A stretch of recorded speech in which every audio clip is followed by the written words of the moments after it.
Ladies and gentlemen, what is going on, and welcome back to the Rufus Rundown with definitely a different installment today of the kind of content we're bringing to you. If you haven't been able to tell by the title, it is going to be the top 10 father-son duos in pro sports, or duos and trios.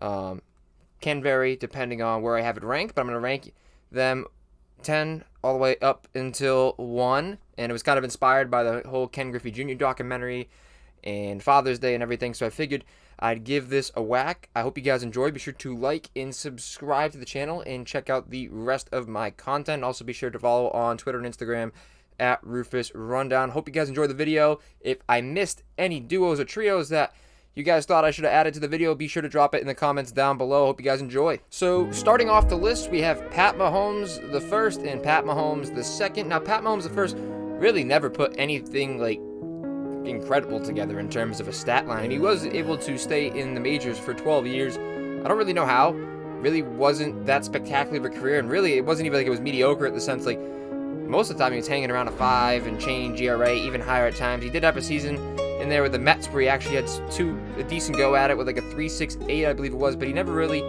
put anything like incredible together for a big league career. But Pat Mahomes the second, obviously, there's not much that really has to be said, but I'm going to say it.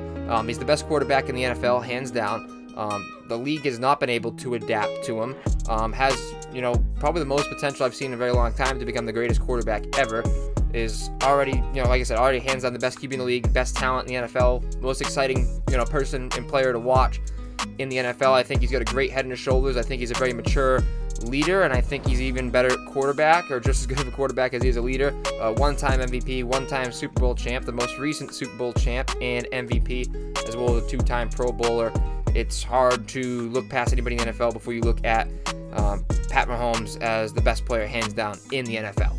Now at number 9, we have the Ryans. Now the Ryan family, they've coached on the same staff. I believe it was the Arizona Cardinals staff. Now between all of them, there are 5 Super Bowls. Buddy Ryan created that 46 defense. Like I said, they all coached on that same staff. I believe it was Rob Ryan with the Patriots. He was a linebackers coach, getting 2 of those Super Bowls. I believe Rex was on the Baltimore Ravens staff, I want to say. And, of course, Buddy Ryan did his thing with the Chicago Bears. So, obviously, this might not be one of the... People might not be a big fan of this one, but it's hard to deny what kind of success they've had altogether, and the fact that they coached on the same coaching staff. I think that's going to weigh in a lot in my rankings, is the fact that some of these people did they did play together, they did work together. So obviously, for coaches, it's a little bit easier, but it's hard to deny the success they had in creating that 46 defense system, even though it was pretty short-lived in the sense of what success it had, and the success they've had as coordinators, and some of the success they've had working together, which I think is very impressive. So at number 9, we got the Ryan family coaching tree. At number 8, we have the Alomars. Not pictured there as Sandy Alomar Sr., but he really wasn't anything too crazy. Nothing incredible that he put together in his Major League Baseball career. He did put together a solid 15-year career, was a one-time All-Star, so if you can survive that long in the league, obviously you're doing something right, but, nothing like Hall of Fame noteworthy or anything like that. Like I said, he had that one All-Star season, but, he's a solid ball player, and he really did raise 2 really, really solid ball players. Sandy Alomar Jr., aside from Sandy Alomar Sr. and Roberto Alomar, who both played in that middle infield, shortstop, second base spot, Sandy Alomar Jr. was at a very solid 20-year career as a catcher. I mean, it's hard to survive as a catcher, but his 20 years, it's pretty impressive. He was a 6-time All-Star, 1-time Gold Glove Award winner, and a Rookie of the Year. So Sandy Alomar Jr. putting together a really fantastic career in terms of, a catcher. I mean, a catcher lasting 20 years, that's insane if you ask me. And then on top of that, Roberto Alomar, easily the most successful of the bunch, Hall of Famer, 2-time World Series winner, 12-time All-Star, 10-time Gold Glove winner, 4-time Silver Slugger.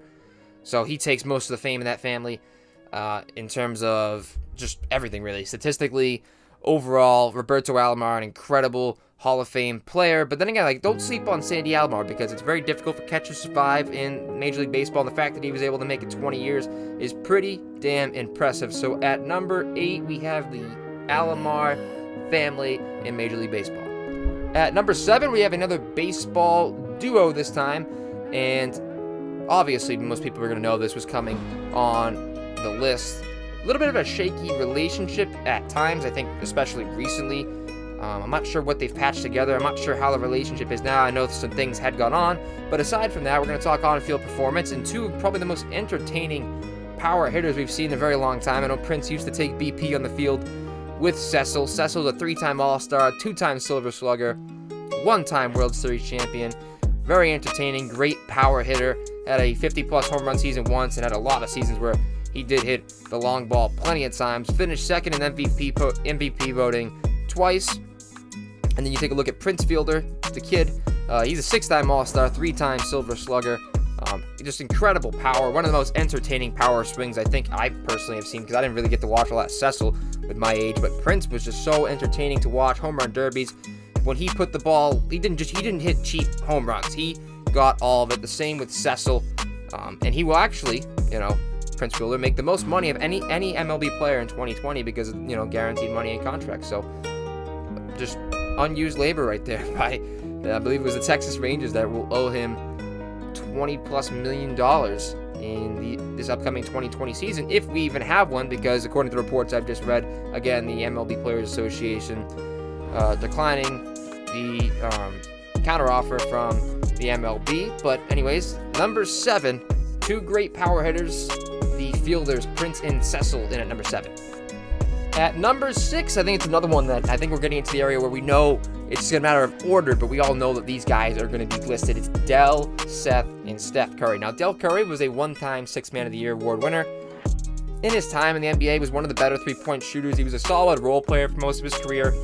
Never won any titles or anything. Career 40% three-point shooter, but that was a different time in the NBA. And for his career, in terms of analytically, you look at 51% effective field goal percentage, which, if you don't know what that is, it factors in the difficulty of shots. So obviously, three-pointers and deeper shots being more difficult.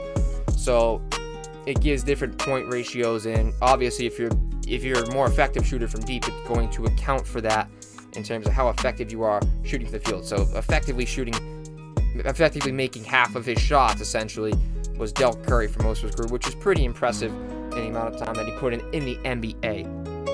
Then you take a look at Seth Curry, who it took some time to really find a role for Seth Curry to become, a solid NBA role player, but he has found that, and he's done it in Dallas now, shooting 48% from the field in his career, 44% from three, and he has a 59% effective field goal percentage. And he's just a deadly shooter, just like his brother. Not as deadly as Steph, but he's still a very solid role player for the Dallas Mavericks. And then, again, like I said, you take a look at Steph Curry, who I think is hands down the greatest shooter ever. He's a 3-time NBA champion, 2-time MVP, 6-time All-Star, 1-time scoring champ. He changed the game of basketball. He revolutionized the game of basketball, and in my opinion, is one of the greatest to ever do it. He totally changed the game. He invented an entire different era for the NBA, and you cannot look past that. So Steph Curry just changing the NBA into an entire different style of play, and basically 3-time champion, 2-time MVP, just an absolutely incredible player and the greatest shooter to ever step on a basketball court, one of the greatest ever, easily top 5 to ever lace it up. So the Curry family in there at number 6. At number 5, we have two hockey players, father and son, Brett and Bobby Hull, both Hall of Famers. Bobby Hull, a 12-time All-Star, 1-time Stanley Cup winner, 1-time Lady Byng winner, 2-time Hart winner, 3-time Ross winner, 1,170 career points, 18th at all-time in career goals, an absolutely incredible career from the elder Hull. And then you look at the son, Brett Hull. Can he top it? Well, essentially he did. He didn't have as many All-Star appearances, but he was still a Hall of Famer, like I said, a 3-time All-Star, 2-time Stanley Cup winner, one more than his father, 1-time Byng Award winner, 1-time Hart winner, 1-time Lindsay Award winner, 1,391 career points, and then 4th all-time in career goals. So the Hull's obviously putting together a fantastic resume, and hockey doesn't have a huge analytics department, and even then we're not going to compare it to wins above replacement and such like that. But I think together, aside from the sport not being as big as the ones that'll be listed above, they might be together in terms of championships and all together. I mean, 2 Hall of Fame careers, it's hard to really do much better than that statistically. So Brett and Bobby Hull slide in there at number 5. At number 4, we have Bobby and Barry Bonds. Now, the highest wins above replacement of any father-son combination in Major League Baseball. Bobby Bonds, a 3-time All-Star, 3-time Gold Glove Award winner, and is a member of the 300 home run, 300 stolen base club. So Definitely nothing to sniff at there with the 300 home runs and then 300 stolen bases on top of that. But as impressive as that is, that kind of career from Bobby Bonds, do I really have to say anything about Barry Bonds? 762 home runs, most ever. Definitely should be in the Hall of Fame by now. And that'll be something I break down deeper in the podcast tomorrow. 7-time MVP, 8-time Gold Glove Award winner, 12 times Silver Slugger Award winner, most home runs in a season, 2-time batting title winner. This guy would get walked with the bases loaded. He's the greatest hitter to ever step on a baseball field. He needs to be in the Hall of Fame. And it gets the Bonds family, Bobby and Barry, up to the number 4 spot just because of how dominant Barry Bonds was. And like I said, the highest wins above replacement of any of the father-son combos in baseball on this list, and it gets them the spot at number 4. At number 3, I think we have one of the most iconic duos really ever, and it's kind of in a really sad sense of why it's iconic, but also just in terms of like the look of the Budweiser car and the Good Wrench car, and the number 3 and the number 8, at least for me. Dale Sr., obviously a Hall of Famer, tied with Richard Petty and Jimmy Johnson at 7 NASCAR Cup championships. Like I said, most ever, that is. Probably the most iconic car ever, I think, and I don't know if that's in the bad sense of the crash that happened, but 76 career top-level wins, 428 top 10s, and like I said, tragically passed in that accident at the Daytona 500 in 2001. That adds a lot of the fact of how iconic it is, but he was he's incredible. I mean, Dale Sr., obviously the better career than Dale Jr., but just an incredible racer, iconic vehicle for me, all around iconic. And then Dale Jr., also a Hall of Famer, 2-time Daytona winner, 2-time Busch Series winner, so it's kind of like the AAA to the MLB. 26 wins, 94 top 10s in that top level. Dealt with injuries a lot of his career. He's part-time racing right now, doing analysis stuff on the side. Raced together with his father, which is why it bumps him up on this list. I mean, and probably would have raced together a lot longer had that tragic accident not happened. That number 8 car, that Budweiser car before he changed over, I think both these vehicles are so iconic. Just the duo itself, the name itself in terms of NASCAR. I think if there's anybody that you're going to know from NASCAR, it's probably Dale Earnhardt, and it's Dale Earnhardt Jr. and Dale Earnhardt Sr. I think the most iconic, outside of Richard Petty, I think they're easily the most iconic racers that NASCAR has seen, and that's why they slide in at number 3 on this list. At number 2, yes, you had to know it was coming at some point. You might have thought it was coming in at number 1, but for me, it's number 2. The Griffeys, Ken Griffey Jr. and Ken Griffey Sr., the first father and son duo to ever play together in Major League Baseball. Ken Griffey Sr. was a 3-time All-Star, 2-time World Series champion, career .296 hitter, and hit back-to-back home runs with his son, which, a week after making your debut for the first time, a father and son playing in the same game, same team, all of that good stuff. They go back-to-back a week later, and then Ken Griffey Jr., not a lot has to be said. The documentary on last night, but not a lot has to be said about Ken Griffey Jr., the kid. Hall of Famer, arguably the greatest ball player ever, 1-time MVP, 13-time All-Star, 7-time Silver Slugger, 10-time Gold Glove, 630 career home runs. As far as we know, he's been clean during the steroid era, and I truthfully believe that he was clean during the steroid era. Oh yeah, did we mention that he hates the Yankees? Hated the Yankees. And as a Red Sox fan, I love that about him. It may have seemed petty, but Ken Griffey Jr., if the Yankees were the only team to offer me a contract, I'd retire. What more needs to be said? Ken Griffey Jr., my favorite ball player ever. Hands down, him and Jose Fernandez, really my favorite baseball players ever. Ken Griffey Jr., Ken Griffey Sr., just going back to back. They went back to back. Father, son going back to back, playing together. Picture just hanging out in the outfield, stealing fly balls. We started Ken Griffey Jr. messing around with them. It was a beautiful thing to watch while it happened. I love looking back on the highlights of it. So at number 2, we have the Griffeys, Ken Griffey Jr. and Ken Griffey Sr. Now it is time for our honorable mentions. So the first honorable mention is Layla Ali and Muhammad Ali. And the only reason they didn't really make the cut was, well, because it's not a father-son combination. It's a father-daughter combination. But arguably the greatest male and female boxers and fighters ever. So what more needs to be said than that? If it was a father-son combo, they would have easily made the cut, but it wasn't. But I figured I'd mention the fact that this is one of the more incredible, offspring type deals of father-daughter, of just arguably the 2 greatest fighters for each sex of all time. And now for the second honorable mention is Howie, Chris, and Kyle Long. Now between all 3 of them, there's 11 Pro Bowls, 3 Super Bowl victories. Howie's in the Hall of Fame. On the field and off the field, they're a great family. Howie's great as an analyst. Chris Long was a Walter Payton Man of the Year award winner and did a lot of work off the field, winning 2 Super Bowls on it. Kyle Long is a very productive player in the NFL, but they didn't make the cut of the top 10 for the list for me, but a very, very solid football family. The Longs, Howie, Chris, and Kyle Long are second honorable mention. Now for number 1, it's the Mannings, and I think everybody knew this one was coming. Easily the best sports family ever of all time. Archie Manning was a 2-time Pro Bowler, New Orleans Saints Hall of Famer, has his number retired by Ole Miss and the Saints, was a number 2 overall pick in 1971, and is a college football Hall of Famer. Now his stats don't really support, I think, as productive as he was. Played for those awful Aints teams. Obviously doesn't compare it to Peyton or Eli though, so Archie was a great father to them. They said Cooper Manning even could have been better than Peyton and Eli. We'll never know because of the unfortunate injury that happened to Cooper at that point in his life. But Archie Manning, still a very, very solid player. Put together a solid NFL career as a quarterback and was a number 2 overall pick in a college football Hall of Famer, like I said. But then we look at Peyton Manning. Hands down, first ballot Hall of Famer. 5-time MVP, 2-time Super Bowl champion, 14-time Pro Bowler, holds the record for the most passing touchdowns in a season, most passing touchdowns in a game, and most passing yards in a season. Arguably the greatest quarterback to ever step on a field. Peyton Manning, just absolutely fantastic. Had that rough rookie season, but from then on was just one of the most standout quarterbacks I think the NFL has ever seen. And then unfortunately for Eli to have to live up to that, but still, a number 1 overall pick Eli Manning was, just like Peyton. Archie being number 2. Eli, in my opinion, easily a Hall of Famer, 2-time Super Bowl champ, and they're over Tom Brady's teams, over the Patriots to boot.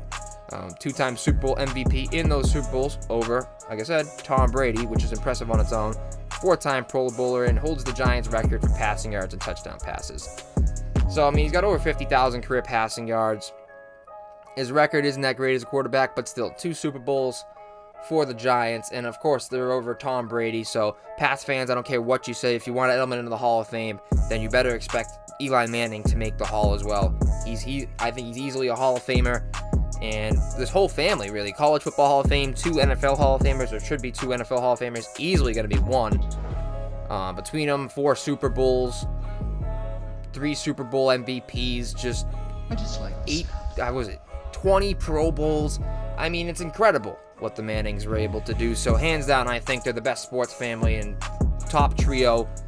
So they slot into that number 1 spot for me, the best sports family, hands down. So that's it, guys. That's my top 10 with the 2 honorable mentions. I hope you guys enjoyed. Let me know down below in the comments if I missed anyone. Be sure to like the video if you liked it, dislike it if you didn't like it. Please drop a subscription and check out some of my other content. And also let me know if this is some content that you guys are interested in seeing. Me ranking, me more of like one-on-one like breakdowns and analyses of these 10-15 minute more bite-sized videos on top of the podcast, and clips that I'll be posting from those as well. I really enjoyed making this video, and I think the timing was good with Father's Day and everything. So just let me know if this is something you want to see more of. Be sure to follow me on Twitter and Instagram at RufusRundown. Like the Facebook page, The Rufus Rundown. Check out the rest of my content, everything where you can find it in one spot at therufusrundown.com. Also, be sure to follow me over at hotmic.io or download the Hotmic app and use the code RufusRundown. It helps me out a ton, and it helps you stay up to date with what I'm doing on there, because I'll be doing a live show Wednesday and hoping to call the Liverpool game as well. So make sure you download that app and use the code RufusRundown. And then the last thing I want to bring up is athlete made by athletes for athletes. I used it throughout high school. I still use their stuff now. For the price, you're not going to find anything better. It's Elite Athletic Gear. Go over to EliteAthleticGear.com and use the code RufusRundown for your 15% off. That is all the time I have for you guys in this video. Drop a like. Be sure to subscribe. It's your boy Rufus, signing off.